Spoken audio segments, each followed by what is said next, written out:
Hi again everybody, it's John Thiel back with the second video that I promised.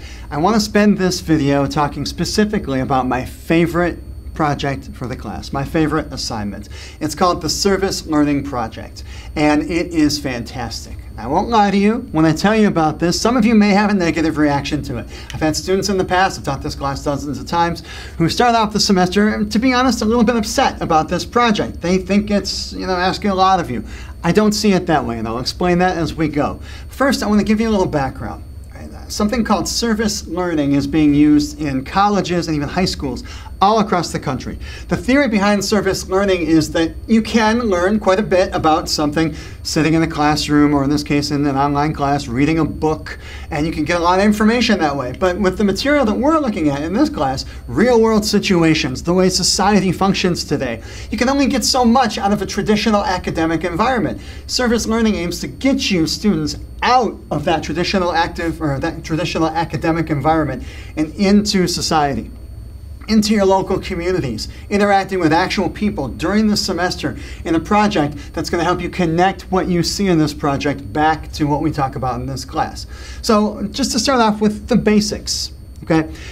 Starting as soon as you can in the semester, you're going to line up a location or a couple of locations where you're going to do this service learning activity.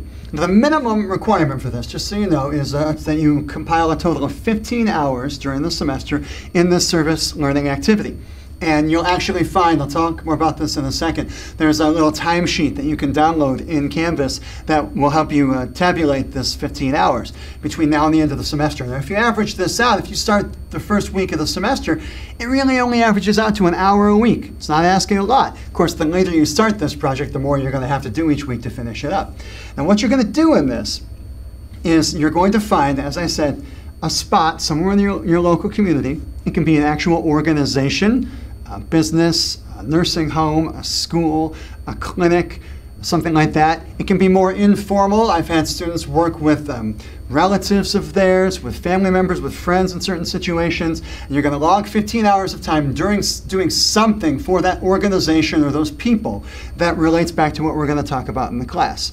And what I'm going to ask you to do is to find things that you'll see out there in these projects that will help shine a light on things that we're talking about in this class. So I'll tell you right now, before we get into more detail about the project, I already know some of you are sitting there thinking, you're at your computer, or you're watching this on your phone or whatever, and you're furious. Oh my God, I can't believe he's asking me to do something that's going to take up 15 hours of my time between now and the end of the semester. Let me put it to you this way. A lot of classes will ask you to write a substantial 15 to 20 page research paper. Those papers should take 15 hours or more to do over the course of a semester if you're going to do those well. I decided instead of a large research paper, I'd have you do something that's a lot more worthwhile, that's more rewarding, and that you're going to actually get something out of and remember. A lot of the students who come to me at the beginning of a semester who are upset that I'm asking you to do this, come back to me at the end of the semester and they say, John, I can't believe I was ever upset about this. This was the best project I've done in my entire college career. I want to keep doing this. It was so much fun. You'll enjoy it, I swear. But the bottom line is go into this with an open mind and you'll find that you're going to get a lot out of it. Now, as I said, you want to find things that you can do that will connect to experiences or to issues that we're talking about in this class. So let me give you some examples. Right? If you remember in the first video, I said we're looking at real-world issues, politics, economics. We're going to talk about issues related to poverty and gender and race relations and political participation and education and religion and healthcare and things like that.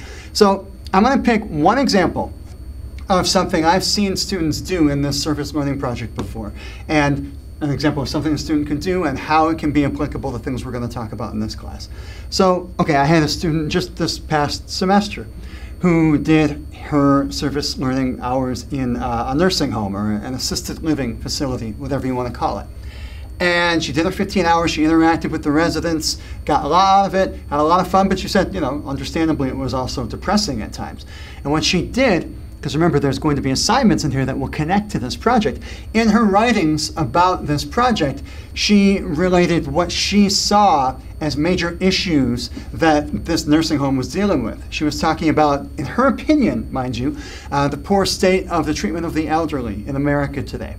She felt like they were being disrespected and just shoved into these facilities by their relatives who didn't really seem to care about them anymore, didn't really want to visit them.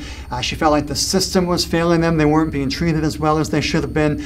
She talked about how the facilities weren't getting enough government funding to operate adequately. So she was relating this to issues of age and culture and the healthcare institution in this country and the government, even in terms of government funding. Economic issues came into play.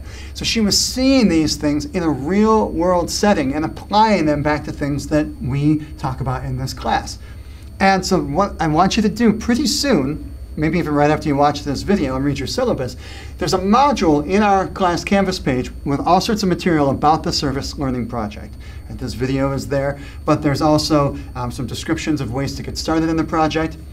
You'll find a lot of links in there to descriptions of service learning. There's a database that you can search with possible places to start looking for organizations that have said they're happy to have Kirtland students help them out in service learning projects. There's also, as I mentioned, some forms that you will need to download and print and submit to me at the end of the semester.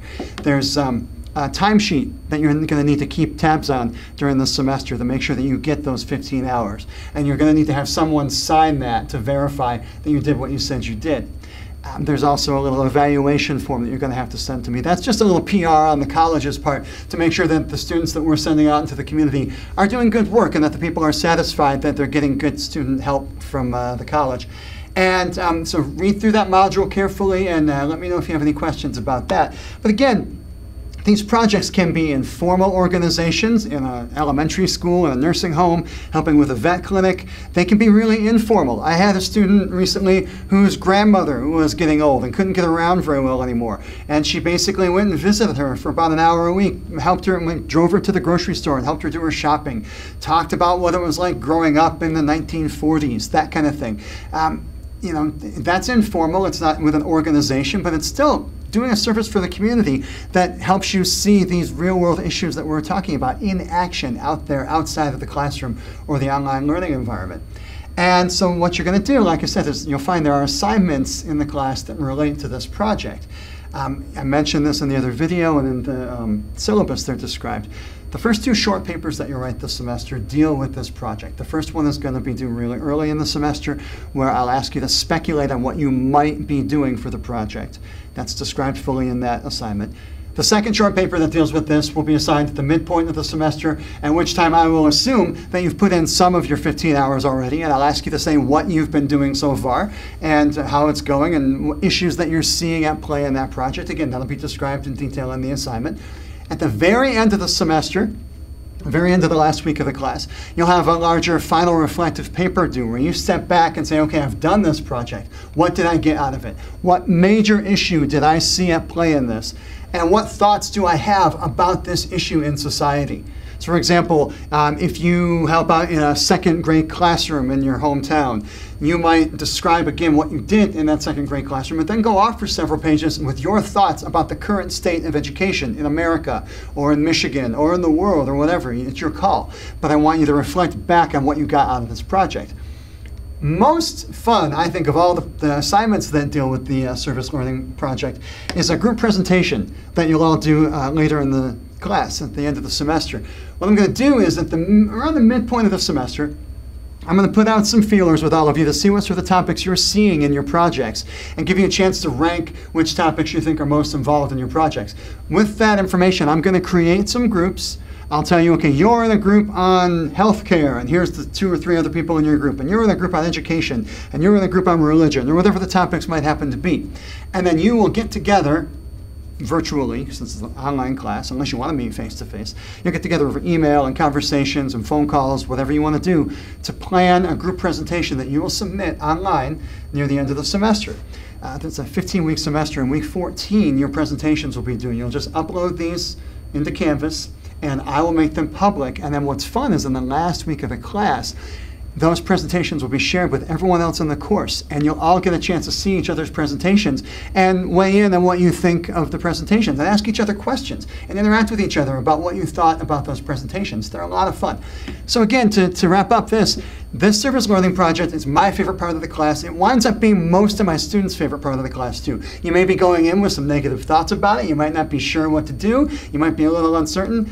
you'll be able to make it work. You'll find time to do it. You'll find something rewarding. If you're having trouble coming up with ideas of where to do the project, just let me know. My job is to help you. You're going to love this project. I hope you have a lot of fun. And again, we'll check back on this all throughout the semester. Thanks.